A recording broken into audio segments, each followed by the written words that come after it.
नमस्कार। आज हमारे पास जो स्रोत है वो है नीम करोली बाबा, एक संत की आध्यात्मिक यात्रा। हम महाराज जी के बारे में बात करेंगे। जी।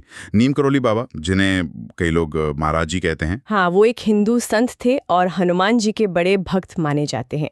एक दिलचस्प बात ये है कि अपने जीवन काल में वो शायद आम लोगों में उतने जाने पहचाने नहीं थे। सही कहा, मतलब मास लेवल पर उतनी प्रसिद्धि नहीं थी जैसी आजकल होती है, लेकिन उनका आध्यात्मिक असर वो दुनिया भर में फैला। खासकर पश्चिमी देशों में उन लोगों के जरिए जो उनसे मिले और प्रेरित हुए। बिल्कुल। तो आज हम यही समझने की कोशिश करेंगे महाराज जी का जीवन कैसा था, उनकी वो सीधी सरल सी लगने वाली शिक्षाएं क्या थीं और उनकी विरासत आज भी इतनी जिंदा कैसे है। जी। और ये देखना भी बड़ा रोचक है कि बिना किसी फॉर्मल संगठन के या कोई किताबें लिखे बिना उनका प्रभाव इतना गहरा कैसे हुआ। सही बात है।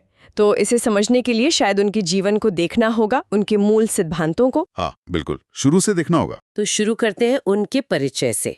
उनका असल नाम तो लक्ष्मी नारायण शर्मा था जी। और जन्म करीब 1900 के आसपास माना जाता है, उत्तर प्रदेश के अकबरपुर गांव में, एक ब्राह्मण परिवार में। हाँ, और कम उम्र में ही उनकी शादी भी हो गई थी, बच्चे भी थे, लेकिन फिर उन्होंने सांसारिक जीवन छोड़ दिया और साधु बन गए। हाँ, एक परिव्राजक, मतलब घूमने वाले साधु बन गए। उनके आध्यात्मिक यात्रा का केंद्र क्या था?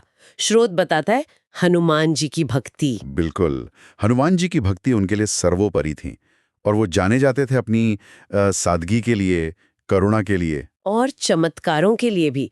कई भक्त तो किस्से सुनाते हैं। हाँ, चमत्कारों का जिक्र आता है। कई भक्त बताते हैं कि वो जैसे मन पढ़ लेते थे या बीमारों को ठीक कर दिया, मौसम पर नियंत्रण, या फिर एक ही समय दो जगहों पर होने की बातें भी हैं। लेकिन यहाँ एक जरूरी बात है जो स्रोत में भी कही गई है। महाराज जी खुद इन चमत्कारों पर मतलब फोकस करने को नहीं कहते थे। नहीं, बिल्कुल नहीं। वो इन चीजों को महत्व नहीं देते थे, उनका जोर कहीं और था। तो फिर उनका असल संदेश क्या था? ऐसा क्या खास था उनमें? देखिए, उनका जो सार था वो कुछ वाक्यों में सिमटा है।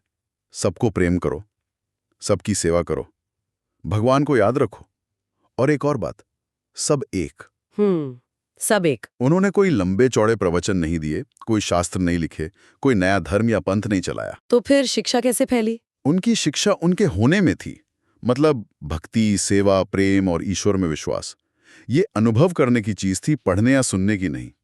शायद यही उनका सबसे बड़ा आकर्षण था। कोई जटिल फिलॉसफी नहीं, बस एक सीधा सच्चा अनुभव। और उन्होंने कुछ आश्रम भी स्थापित किए हैं ना, जैसे उत्तराखंड का कैची धाम। हाँ, कैची धाम तो बहुत ही प्रसिद्ध है और आज भी वहां बहुत लोग जाते हैं।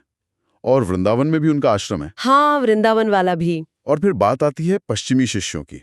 यही से कहानी और भी दिलचस्प हो जाती है। बिल्कुल। 60 और 70 का दशक था वो। बहुत से पश्चिमी युवा शांति की तलाश में या कहिए आध्यात्मिक खोज में भारत आ रहे थे। और वो महाराज जी से मिले। हाँ, उनमें कई बड़े नाम शामिल हैं, जैसे रामदास, जो पहले रिचर्ड ऑलपर्ट थे, हार्वर्ड के प्रोफेसर। हाँ हाँ, उनकी किताब बी हियर नाउ, उसने तो पश्चिम में तहलका मचा दिया था एक तरह से। जी, उसी किताब ने लाखों लोगों को महाराज जी से मिलवाया, भले ही वो कभी उनसे सीधे न मिले हों। फिर कृष्णादास हैं, मशहूर कीर्तन गायक। अच्छा। डॉक्टर लैरी ब्रिलियंट, जिन्होंने बाद में WHO के साथ चेचक उन्मूलन में बहुत बड़ा काम किया, वो भी महाराज जी के भक्त थे। और डैनियल गोल्डमन, जिन्होंने इमोशनल इंटेलिजेंस पर लिखा। अरे वाह, ये सब लोग सीधे उनके शिष्य थे। हाँ, ये लोग उनसे मिले, उनके साथ रहे और बहुत गहरे तक प्रभावित हुए। उन्होंने सिर्फ प्रभावित होकर छोड़ा नहीं, बल्कि उस अनुभव को अपने जीवन और काम में उतारा। ये तो कमाल है। और सिर्फ सीधे शिष्य ही नहीं, मैंने पढ़ा कि अप्रत्यक्ष प्रभाव भी बहुत गहरा रहा, जैसे स्टीव जॉब्स। महाराज जी से मिलने की इच्छा लेकर, लेकिन वो उनके महासमाधि लेने के कुछ समय बाद पहुंचे, मिल नहीं पाए। लेकिन वो प्रभावित थे। और मार्क जुकरबर्ग का भी नाम आता है। जी हाँ, कहा जाता है कि स्टीव जॉब्स की सलाह पर मार्क जुकरबर्ग ने कैची धाम आश्रम का दौरा किया था, जब वो फेसबुक के शुरुआती मुश्किल दौर से गुजर रहे थे। सोचकर ही अजीब लगता है कि एक भारतीय संत का प्रभाव सिलिकॉन वैली तक पहुंच गया, वो भी बिना किसी PR मशीनरी के। यही तो उनकी खासियत है। उनका महासमाधि 11 सितंबर 1973 को वृंदावन में हुआ, लेकिन उनके अनुयायी आज भी मतलब उनकी उपस्थिति महसूस करते हैं। कैसे? सपनों में या संकेतों से। हाँ। हाँ, सपनों के जरिए या कुछ अचानक होने वाली घटनाओं से या बस एक गहरे आंतरिक अनुभव से। उनकी विरासत किसी बिल्डिंग या संगठन पर उतनी नहीं टिकी है जितनी उनके होने के एहसास, उनकी करुणा और उनकी उपस्थिति के अनुभव पर। तो अगर हम इन सब बातों का सार निकालें तो क्या कहेंगे? ऐसा लगता है कि नीम करोली बाबा की असली शक्ति उनके कहे शब्दों या तथाकथित चमत्कारों में उतनी नहीं थी जितनी की उनकी मौन उपस्थिति में थी।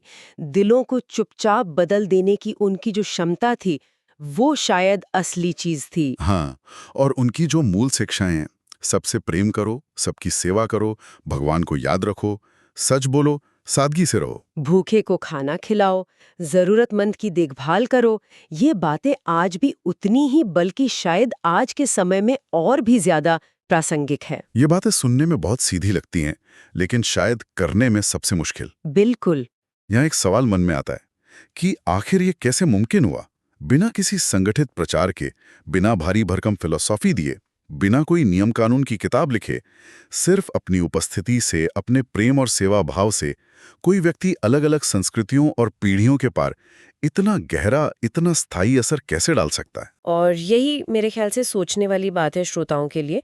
आप चमत्कारों में यकीन करें या ना करें, वो एक अलग मुद्दा है, लेकिन उनका जीवन बिना शर्त प्रेम, विनम्रता और सेवा का प्रतीक तो है ही। हाँ, ये तो मानना पड़ेगा। तो क्या ये संभव है कि ये जो मूल मानवीय मूल्य हैं, प्रेम, सेवा, सादगी, यही अपने आप में सबसे बड़ी शक्ति है? शायद यही वो चमत्कार है जो भाषाओं और सीमाओं के पार जाकर लोगों को जोड़ता है, यहाँ तक कि आज की इस हाईटेक दुनिया में भी ये प्रासंगिक बना हुआ है। ये एक विचार है जिसके साथ श्रोता रह सकते हैं।